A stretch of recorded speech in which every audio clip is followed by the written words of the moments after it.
Good morning to my wonderful partner Ryan Kasan. Happy birthday to you. Wish you all the best and good health. Stay safe and more birthdays to come.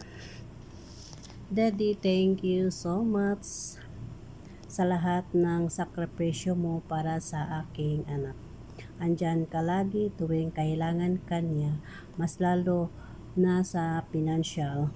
Always ka nakasupport sa kanya kahit hindi ikaw ang tunay na ama. Pero pinakita mo talaga ang iyong support, love and care kasi ayaw mo mapahamak sa maling landas.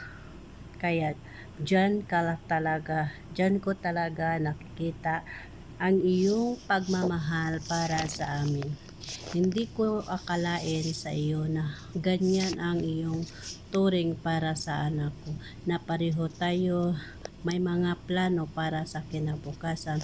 Kaya kampante ako sa iyo dahil sa iyo ko lang nakita ang tunay na pagmamahal. Kaya sobrang thankful ako sa iyo.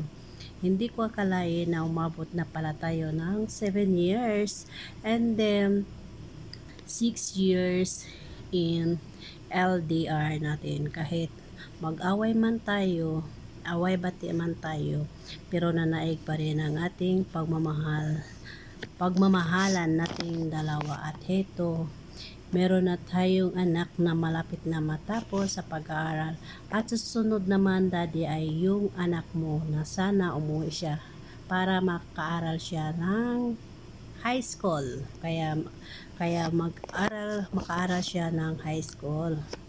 So, daddy, maraming salamat sa iyong pagmamahal. Sa iyong pagmamahal, hindi ko lubos maisip ang lahat na ito. Basta tandaan mo, daddy, mahal na mahal kita. From the bottom of my heart, I love you so much.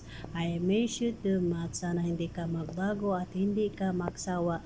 Mahalin kami kahit mag-away man tayo, pero manaig pa rin ang love.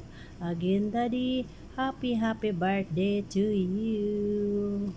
Happy birthday to you, my wonderful partner in life. Tell that do us part. I love you always.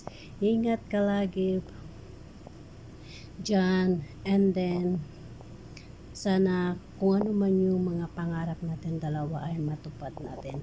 Kaya daddy, happy birthday to you. Kaya ingat, God bless and bye-bye. Happy birthday, daddy. Pasensya na kung wala man tayong handa sa ngayon dahil nagipit tayo, dahil alam mo naman may pinaaral pa tayo. So baka babawi lang tayo next year, daddy. Kaya mag-ingat ka na lang dyan palagi. Isipin mo, nandito lang ako para sa iyo. Para sa ating mga pangarap at makatapos na yung anak ko. So, yung anak mo naman ang paaralin natin para pareho silang makatapos. Hanggat kaya natin, tutuparin natin ang bawat plano sa mga anak natin. Kasi yan talaga ang gusto ko, na kahit hindi man tayo nakapagtapos ng pag-aaral, pero babawi tayo para sa mga anak. Kaya daddy, ito lang ang masasabi ko sa iyo. Love ka namin. Thank you so much sa iyong pagmamahal, yung love, yung care mo sa anak ko. Maraming salamat, daddy.